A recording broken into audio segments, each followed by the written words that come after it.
मानसिक माध्यमों की दुनिया का अनावरण, उनकी क्षमताओं, प्रथाओं और विवादों की खोज।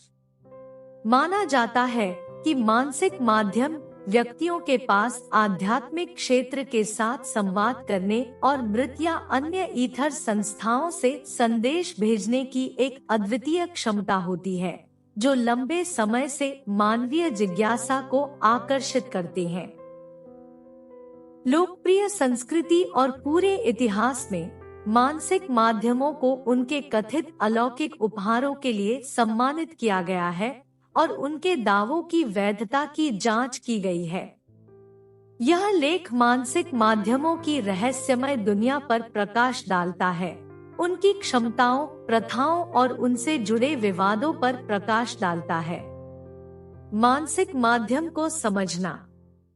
मानसिक माध्यम एक्स्ट्रासेंसरी परसेप्शन (ESP) या उच्च संवेदनशीलता का दावा करते हैं, जो उन्हें भौतिक इंद्रियों से परे जानकारी को समझने में सक्षम बनाता है। वे अक्सर जीवित और आध्यात्मिक क्षेत्र के बीच मध्यस्थ के रूप में कार्य करते हुए आत्माओं, मार्गदर्शकों या पुनर्जन्म की ऊर्जाओं से जुड़ने की क्षमता का दावा करते हैं।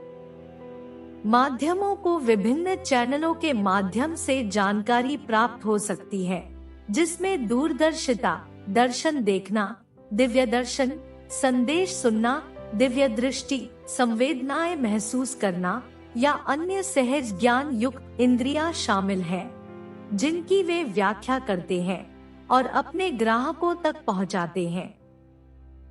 मीडियमशिप के प्रकार। मानसिक माध्यम माध्यमशिप के विभिन्न रूपों में विशेषज्ञ हो सकते हैं। मानसिक माध्यम मुख्य रूप से आत्माओं से मानसिक छापों या विचारों के माध्यम से संदेश प्राप्त करते हैं, जबकि भौतिक माध्यम कथित तौर पर सत्रों या आध्यात्मिक सभाओं के दौरान भौतिक घटनाओं, जैसे वस्तुओं का उत्तोलन या भौतिकीकरण को प्रकट करते हैं। चैनलिंग माध्यम किसी आत्मा इकाई को अस्थायी रूप से अपने पास रखने या संदेश देने के लिए उसके माध्यम से बोलने की अनुमति देने का दावा करते हैं। इसके अतिरिक्त ट्रांस माध्यम आध्यात्मिक क्षेत्र के साथ गहरा संबंध स्थापित करने और जानकारी प्रसारित करने के लिए चेतना की परिवर्तित अवस्था में प्रवेश करते हैं। अभ्यास और तकनीकें। आध्यात्मिक क्षेत्र के साथ अपने संबंध को सुविधाजनक बनाने के लिए मानसिक माध्यम अक्सर विभिन्न तकनीकों का उपयोग करते हैं। इन विधियों में ध्यान, प्रार्थना, दृश्यावलोकन और स्वयं को उच्च आवृत्तियों या कंपनों के अनुरूप ढालने के लिए ऊर्जा कार्य शामिल हो सकते हैं। कुछ माध्यम अपनी रीडिंग और व्याख्याओं में सहायता के लिए टैरो कार्ड, क्रिस्टल बॉल या पेंडुलम जैसे उपकरणों का भी उपयोग करते हैं। एक सत्र के दौरान एक मानसिक माध्यम एक पर एक पढ़ने, एक समूह सभा या एक सत्र में संलग्न हो सकता है। वे अपने ग्राहकों को आराम और मान्यता प्रदान करने के लिए दिवंगत प्रियजनों से समापन, मार्गदर्शन या संदेश प्रदान करना चाह सकते हैं। विवाद और संदेह। मानसिक माध्यमों की दुनिया संदेह और विवाद से रहित नहीं है। संशयवादी अक्सर माध्यमों के दावों की प्रामाणिकता को चुनौती देते हैं। उनकी कथित क्षमताओं का श्रेय मनोवैज्ञानिक कारकों, ठंडी पड़ने की तकनीकों या जानबूझकर किए गए धोखे को देते हैं।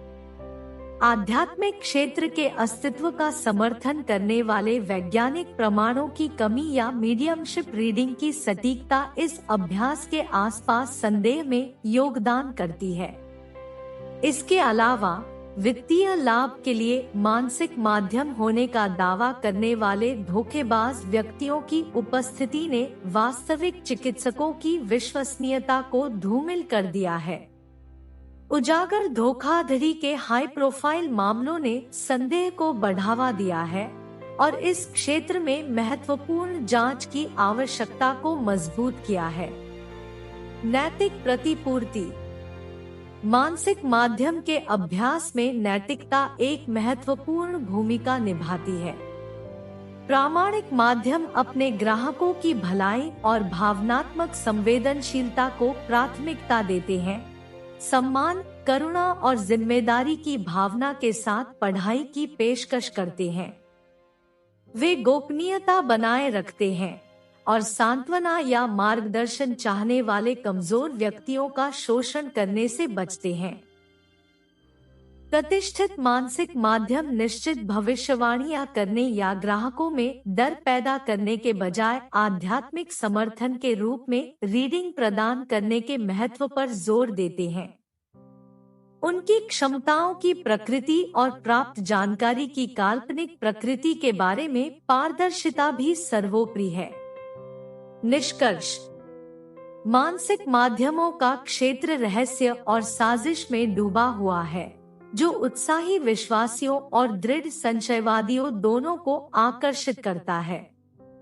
जबकि कुछ व्यक्तियों को मानसिक माध्यमों द्वारा साझा किए गए अनुभवों के माध्यम से सांत्वना, मार्गदर्शन और समापन मिलता है, अन्य लोग ऐसे दावों को सावधानी और संदेह के साथ देखते हैं।